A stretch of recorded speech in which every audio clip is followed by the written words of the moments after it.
friend Ed, who wrote on Wednesday, please tell Ben I was very upset to see Demon Hunters in my inbox. My kids are obsessed and I can't escape it. It's all they want to listen to.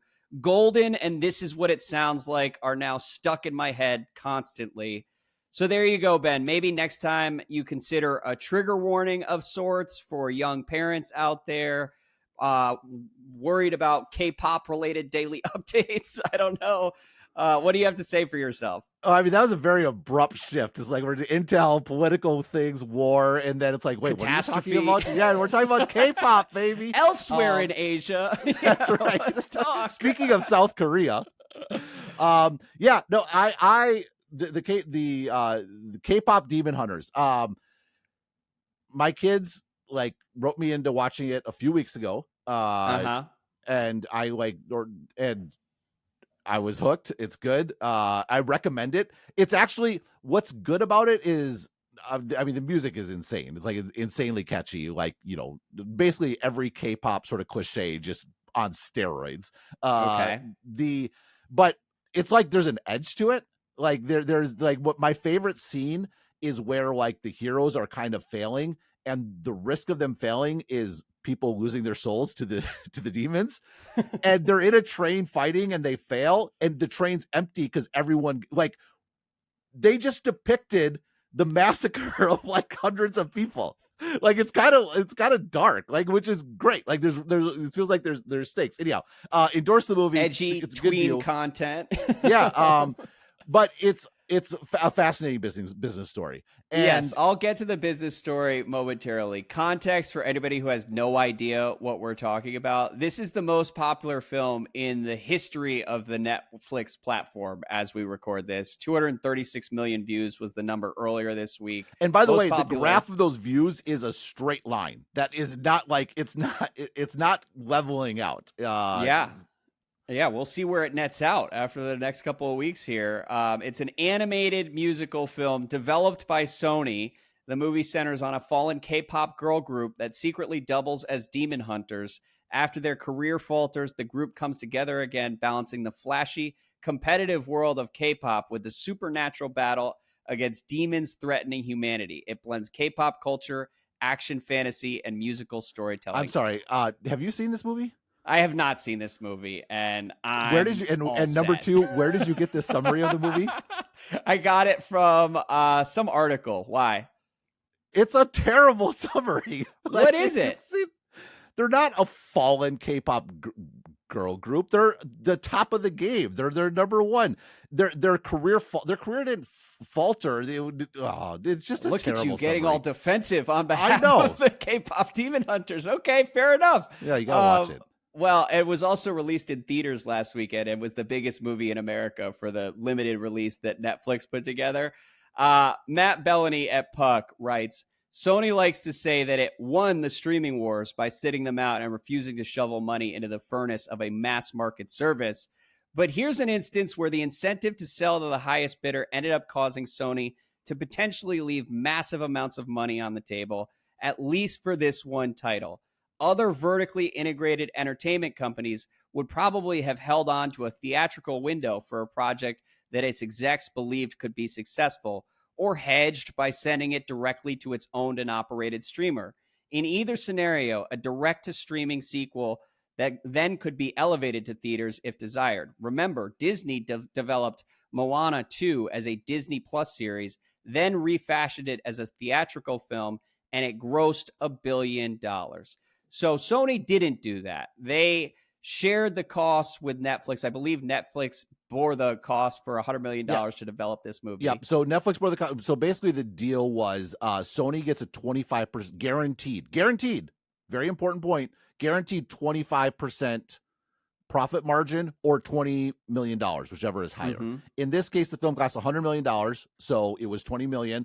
So Netflix paid the $100 million and which cost to do it, and then Sony made $20 million on top of it. So Sony is making money on this. They're not out. But they're not making $1 billion on this. But you wrote admiringly of Sony's decision making. So what do you think? Why is it ultimately a smart decision on Sony's part? I feel really embarrassed 'cause I think I said Matt Belloni in my recording. Is it Bellany? It is Matt Bellany. I have I interviewed him at previously Schneckry screwed too, up so his I'm name. pretty sure he's told me it before. Man, that's a real bad one by me. Sorry, Matt. So I've been on his podcast, he's been on mine. What a terrible. Anyhow, I made the great exact article. same mistake and felt like a complete idiot about 9 months ago. One of our mutual friends made fun of us in a Super group chat. embarrassing. So Yeah, the water's warm. Don't worry. Really great article, sort of exploring this tension, right? Why did Sony gave away? It's not just the profits from this movie. It's like the future one. Netflix has rights to it. Like Sony they can renegotiate the deals for the next ones, and Sony can say we want more of a share or whatever it might be. But it's Netflix's movie. Netflix is going to own sort of like I believe they own the merchandising rights, things along those lines. Like there's some debates about what exactly is owned by who and what, but this is a massive for Netflix. They want franchises. Why are franchises so valuable? Because people flock to them without knowing what they are. They're basically embedded free marketing. And they want to build up a game. Guess what Kpop Demon Hunters do? They fight demons. Sounds like a good game. Like Netflix is trying to get this gaming. They're going to have this smash hit game around this. It's guaranteed. Like it's to Netflix's credit. I've been super skeptical about the whole gaming thing. It's like a waste of time. Well, they might have the last laugh because this is going to be massive, right? And there's going to be all over the place. There's going to be sequels. Are they going to open a K-pop theme park? I don't know. Like it changes everything for Netflix. It's a huge deal. And so it's so easy. And I'm not saying that Bellany was doing this. He was, pretty clear about what went into Sony's decision-making stuff, but it's really easy to sort of backwards mirror drive and say, wow, Sony screwed that one up. Yeah. And the problem is, I don't think they screwed up. And it has to be like they talk about, well, Sony, they could have put it on their streaming service. They had it. Guess what else? Guess what would go into that?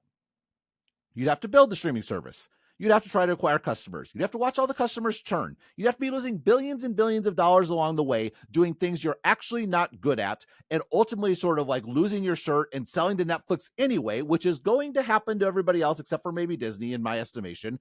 And, oh, by the way, you got a hit along the way. Is that hit going to equal out all of what you did? Maybe it's going to be that large that it would be worth it. But as a Sony executive, which decided we're not going to do that, we are a studio that makes content. We're going to make content and we're going to make deals, and we're going to make a deal with Netflix. In this particular case, there was also the COVID bit, which Bellany touches on. Sony didn't have to do layoffs because Netflix swooped in and bought all this sort of stuff that was supposed to be for theaters. And so they kept everything together. Like they have an amazing animation studio that goes into the Spider-Man movies, for example, which are amazing. Like they're the best. It's the best animation studio sort of going right now, in my estimation. And like, there's the desire to assume every decision should have made perfectly, but decisions are part of a systematic understanding of where you are and what you're doing. And Sony chose we're not going to sort of be the next Disney. We're not going to be the next Netflix. We're going to do what we do well. Implicit in that choice was they reduced the risk. They don't have the risk of a failing streaming service. They don't have the risk of layoffs during COVID. They don't have all these risks that they eschewed. But whenever you limit downside risk, you limit upside risk.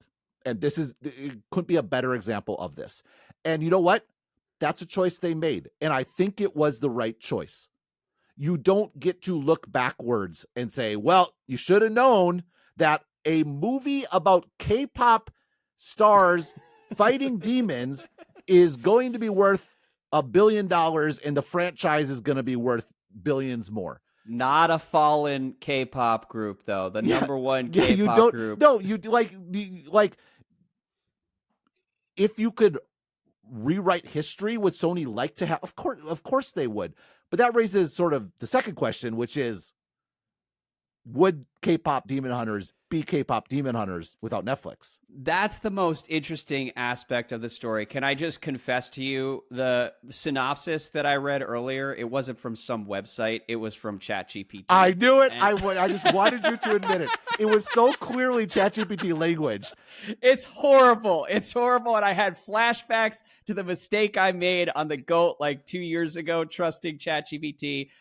It will never happen again. I promise. I should have. Oh no, it was totally appropriate this way. K-pop Demon Hunter synopsis. In any event, that's the aspect of the story that's so fascinating, because obviously you can look at like the world domination that K-pop Demon Hunters now enjoys, and there's going to be sequels. There's going to be soundtracks. I mean, my friend Ed is besieged with the music all day long. I wonder whether any of this would be happening if not for Netflix as the massive funnel pushing this to the entire world, having invested $100 million in it. Yeah. Read this binary email because it actually ties into my perspective on this point. Perfect. Okay. So Binary, as we're talking the entertainment business here, has, hi guys, here's a question for the party in the back portion of the episode. What are the economic and technological reasons that modern American movies are so derivative? Everything is a sequel or a remake of a popular movie from decades ago, i.e. 2024 Roadhouse, or a franchise, Marvel, Star Wars, etc. People have been bemoaning this for a decade now. Ross Douthat says that American society is now decadent, so we're not producing new creative works. Stratechery is a business and tech publication, though, so let's put the cultural arguments aside. From an economic perspective, what is going on here? What do you think? Well, my favorite topic, newspapers. Why were newspapers, to use Warren Buffett's term, franchises and not businesses? Because it didn't matter what chucklehead you put in charge, they were going to make a lot of money. Why are they going to make a lot of money? Because they were the default. Where else were you going to get something delivered to your doorstep with the news, the comics, the sports, all the sorts of things? Oh, there's classifieds in there. There's all these, like, of course, advertisers are going to go there because they want to reach customers. Like, it was a beautiful business. Then what happened? The internet. You could access newspapers everywhere. And at first, like, this is amazing. We can reach everyone. This is so great. Oh, turns out everyone can reach everyone. You have to actually acquire customers. So most of them became beholden to Google. Like, hopefully people search and find us. The ones that succeeded, like the New York Times, became destination sites. The people didn't go through Google and follow an article. They typed nytimes.com in their URL bar. Or download the app or sort of whatever it might be. And that's a great business. It's a business, not a franchise, because it depends on excellent management. It depends on maintaining your position. It depends on, like, you're trying to influence the choices of all these people to decide to go to you in the midst of a sea of options. It's not you move into a house and, of course, I got to sign up for the newspaper. That doesn't exist anymore. It's a constant pursuit of acquiring, and it's amazing. It's 2025. The extent to which I was seeing some discussions about something people still don't appreciate. It's not about the technology. It's about customer acquisition. And like, when you're the default, it's super easy, and when you have to compete, it's really hard. So how does it relate to the movie business? What did we used to do in the 90s? Just Friday go night, to a movie theater. Let's see go. What's Did playing. we even know what movies were in the theater? No. We just went to the movie theater and, I'll see that one. Bought a ticket. There's general admission. You didn't even, like, choose your seat anymore. One of the greatest innovations of all time. What we did in the 90s was open up a newspaper and see what movies are playing, and then go to the theater on a Friday night, no matter what was in there. No, but some people just go to the theater. But regardless, that was the default entertainment option. Yeah. Life was actually pretty boring in many respects. We did have a lot going on in the 90s. Maybe you don't remember. You might be too young. No, I do. It was great, though. I would like, that was a thing to do with me and my dad, is go out to a theater on Friday night and see basically whatever was playing. I just remember fondly looking through the newspapers to look at the listings, and then Fandango disrupted that business. But yeah. if No, you but the were point in a though is theater, there was going to be audience. that's right. And if you want to like make an original movie, why did the 80s and 90s, why were there so many independent films and all these new sort of movies and things in the 90s? Because you had the hard part was getting the movie made, right? You had to get funding for that. So you had auteurs choosing great movie or what sounds like a great idea, and they would make it. And just by virtue of being made, then you had, that was the hard part. Now you were in the theater and people would go because it was in the theater and the poster looks cool. You have an interesting star. I'll go see that. And so the hurdle was getting approved to make the movie. And so, and you weren't appealing to the general public. You were appealing to a very small number of people in Hollywood who made those decisions and had, by and large, had good taste. And like, that looks interesting, go and make it.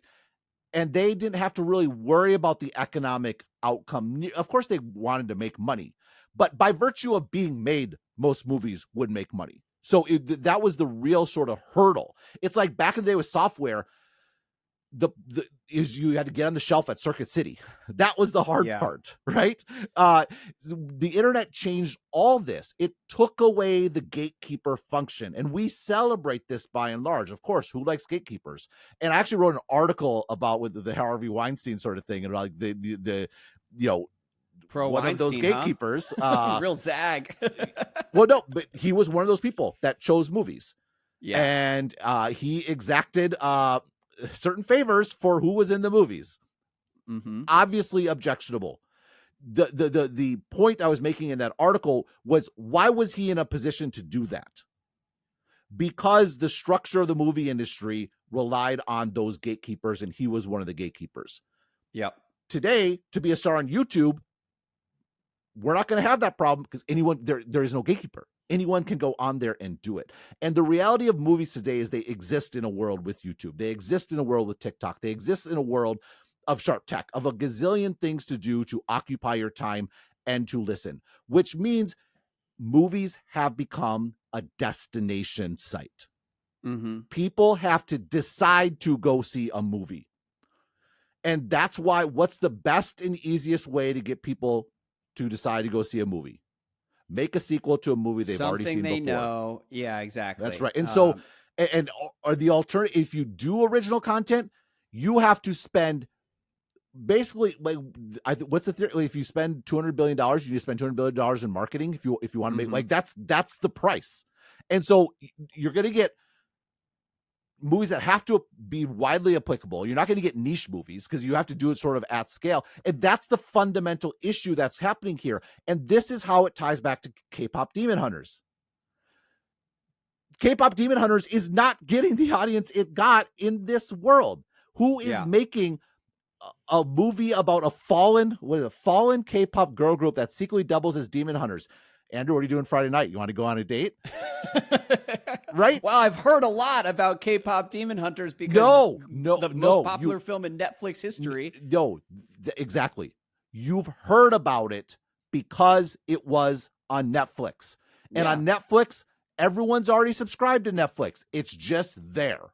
So some number of people in the US watched it. Then they told their friends. They watched it. Then it got on social media. Then people started doing covers. Then you had, actually, I've watched way too many videos of like, there's a whole thing on YouTube of like voice experts like breaking down songs or whatever. It's actually pretty funny with this one, particularly the song Golden, because every single one has the exact same reaction. Like, how is she singing this song? It seems completely impossible. So just like the repetition actually kind of abuses me. But this was so interesting. I mentioned that straight line chart. Every other movie on Netflix that has had huge numbers shot up and then leveled out. K-pop Demon Hunters did not shoot up. It grew very gradually.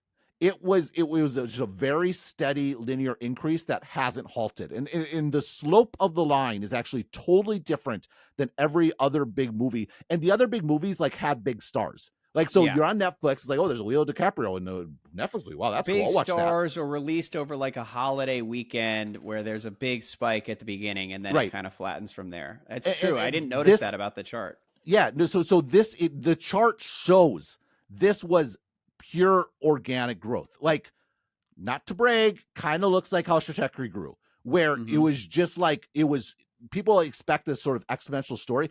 You don't grow exponentially, because the problem with word of mouth is, one person can tell many people, but people run out of friends and they're like in friends group, right? So the chart of Shatekri growth was like, it was a perfectly straight line, like very, very little wavering. It was just sort of like, you don't get exponential, but you do get linear through word of mouth.